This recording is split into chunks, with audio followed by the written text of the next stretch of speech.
Yo, what's going on, y'all? It's the local kid, Mistah FAB, holding it down, and you tuned in to WarriorsWorld TV. Stay focused, man. Let's go, Warriors.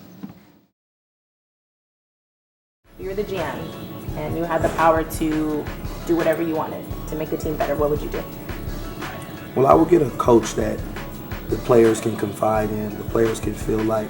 One thing about coaching is like you're the head of the tribe. So you have to be a father, you have to be a brother, you have to be a friend, you have to be a listener, you have to be an active leader. No offense to Nelly. Nelly's a phenomenal coach. He's proven over the years that he has an ability to win basketball games. But I think that he has distanced himself between his style of coaching and the way that players play today. And I don't think that they match up. If we look over the past 3-4 years since he's been here, yes, we had a playoff appearance, which was a long time in coming, but we also lost a lot of players since then. You know, we lost the heartbeat of our team in Baron Davis, who brought the intensity, who brought the fans feeling like he revived Oakland. He gave us something to cheer for. We lost our passion in Steven Jackson recently. Regardless of what anyone says about him, he's a passionate player, and I would take him any day. And I think it comes, if you check his history, there have been a lot of players that just, they really didn't want to play for Nelly. You know, it's just like, I don't know what it is. So I would definitely put a coach in there that the players can confide in. What coach?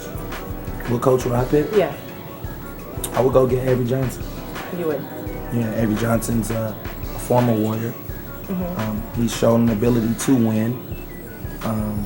He knows the basketball game. He knows the game. He knows it from a player's perspective as well as from a coach's perspective. Now he knows it from a commentator's perspective. He's familiar with the area. He's familiar with some of the team. Being that we have our superstar is a guard, he would be able to give him more one-on-one. You know, I would give Avery Johnson a try. Plus, he's not working right now. As far as coaching, I would love to see Avery Johnson come coach the Warriors. Now, if you're still the GM right now of the Warriors, if you could pick any NBA basketball player to come to the Warriors, who would you pick? I mean, you would be remiss not to say, "Oh, well, let's go get Kobe." You know, we're sorry we're sorry we drafted Todd Fuller over you. But would you accept our apology? You know, LeBron James. You know, but being realistic, to see who's available right now, I would love to go get Chris Bosh. Chris Bosh. You know, there's been a lot of talk about bringing him out here. I don't know if his situation in Toronto is a happy one, but I would love to see him here. I think he mixes well with our current team right now. Depending on who we might have to get rid of, I'd be willing to do that. He's an all-star. He can play in a plethora of positions, and he's able to adapt. I think he's probably the best lefties in the game right now. And it's always awkward for a lefty, especially when you find a lefty that can play as dominant as he can. He's a great basketball player. I would love to go get him.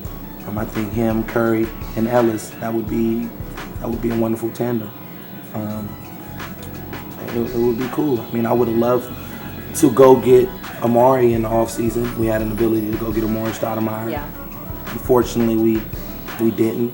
But now they're one of the best teams in the NBA, the Phoenix Suns, and Amari's having a wonderful all-star year. So it just goes to show that sometimes our GM, we don't make the best decisions.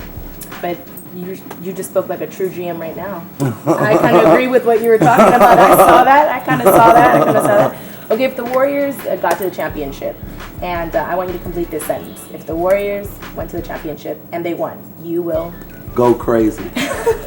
My God, you would not be able to tell me anything. I would probably go get a Warriors tattoo or something. Really? It's like, yeah, you see it. On the neck. I'll just go get something real crazy. Like, I don't know. That would be a humbling experience because, like I said, I've been a Warrior fan my whole life. Just to see us go as far as we did in the playoffs that year, you know, we still hold on to that. And then, unfortunately, win 50 games the next season and not make it to the playoffs just goes to show you how hard the West is.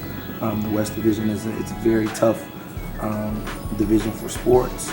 Out west, you have great teams on the West, so for us to come back the next year and win 50 plus games and still not make it was like, wow, it was heartbreaking. But man, if the Warriors won a championship, it would do so much not only for the franchise, but the city. The community, yeah. The community, the city would have something to look forward to. We would have something to cheer for. And when I go out and I indulge in conversations with some of the players, as well as some of the coaches, I let them know that you guys aren't playing just competitive basketball. Mm-hmm. You're playing for a city that has nothing.